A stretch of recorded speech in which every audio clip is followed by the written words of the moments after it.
called him up. I'll tell this whole story. I really give no fucks. Sharissa called up my boy in the middle of the night, and she was like, yo, I need you to help me, blah, blah, blah, is putting hands on me, da-da-da-da-da.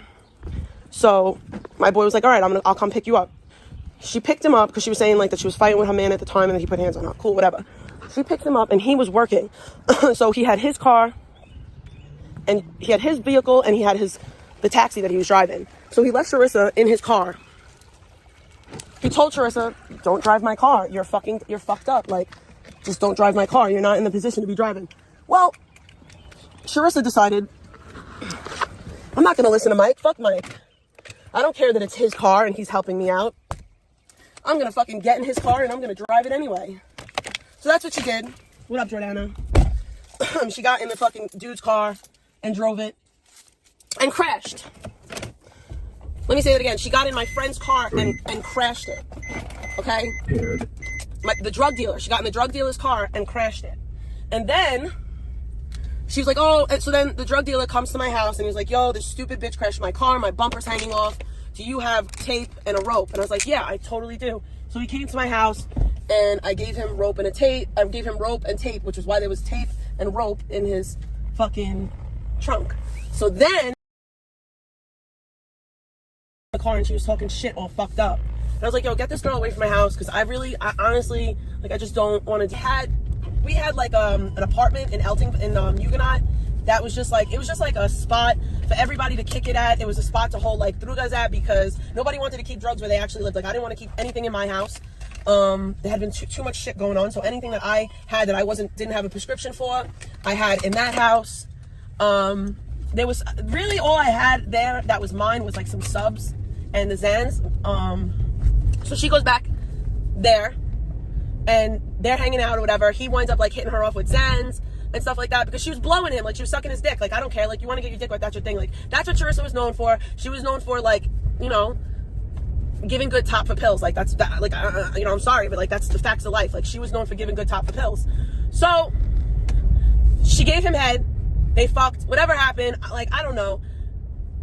It's time for her to leave, right? Like, it's time for her to go. She's like, oh, I gotta go. My grandmother, can you get me a cab? And he's like, yeah, I got you, whatever. I'll pay for a cab. He's all bopped because he's on like Zans and shit. And she gets in the cab to go home. But she's getting into the cab to go home. And before she's getting in the cab to go home, my boy Mike's like, yo, he's like, I got you. Like, I'll walk you out to the cab.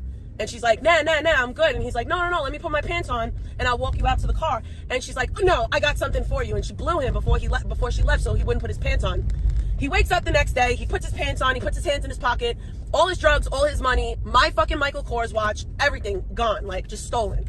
So he calls me up and he's like, yo, Sharissa robbed me. And I'm like, what do you mean Sharissa robbed you? He's like, no, like, she robbed me, like, she stole everything. I'm like, you need to backtrack, like, what did she take? Like, first of all, she died 2 years after my case, so, yeah, so anyway, so I'm like, what did she take? And he's like, she took the subs, she took the Zans, she took your watch. I'm like, bro, why did you leave my watch out in the open? He's like, why did you leave your watch here? I was like, oh, blah, blah, blah, whatever, like, I don't, so he's like, yo, he's like, I'm gonna get her to meet up with me. He's like, I'm gonna convince her that I think that it was Leche. And I was like, she's not gonna fall for that, bro. I'm like, she knows that she fucking took your shit. Like, he's like, no. He's like, I am going to convince her that I think that Leche took my shit. So he pumped her up for like a day and a half. Like, yo, it was Leche. Leche robbed me. How, like, I can't believe my boy robbed me. Leche took all my drugas, blah, blah, blah. So Sharissa meets up with him like 2 days after this happened or a day after this happened. And they're kicking it. And he's like, yo, I'm with her. And he's like, go here. He's like, wait here. He's like, I'm going to tell her we're going to go smoke a blunt and I'm going to bring her there. And I was like, all right, bet. The whole point of me being there was I was supposed to be the one to press her. Whatever. Like, I was supposed to be the one to press her.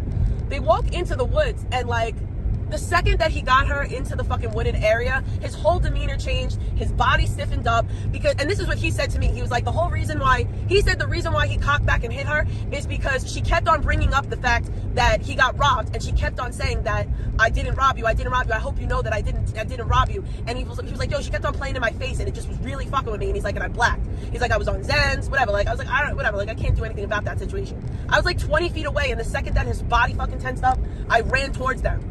She got punched in the face, she fell on the floor. I stood over her and I was like, I suggest that you just don't move. Like, you fucked all the way up. I suggest that you just don't fucking move. And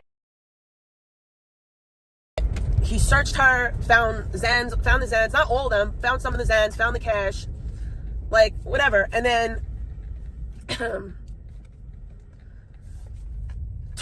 so then, the whole point was to leave her stranded. Like, that was the point. To, like, leave her stranded in the woods because she did what she did. So he took her phones and all of her, everything off of her. And we took all of her shit, right? We took her, like, her food stamp card, her debit card, and her phones. And the kid Mike wrote a note on a fucking matchbook. Like, I'll never forget this. He wrote a note on the matchbook and he was like, I want the rest of the money that you owe me. Basically, that's what he wrote on the matchbook, and he put a rubber band around it and he put it in her grandmother's mailbox. And we left, like, you know, she was fine. Like, she was fine. She walked out of the fucking woods, everything. But then she fucking made up this fucking elaborate ass story that she got robbed. But she knows she didn't get robbed. Nobody robbed anything from her. It was the point to leave. Nobody wanted anything she had, bro. What the fuck was I gonna do with her fucking food stamp card and her debit card that had no money on it, by the way?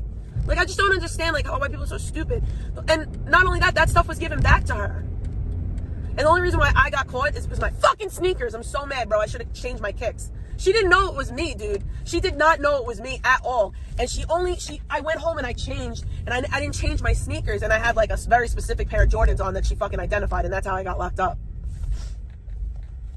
But yeah, it happened.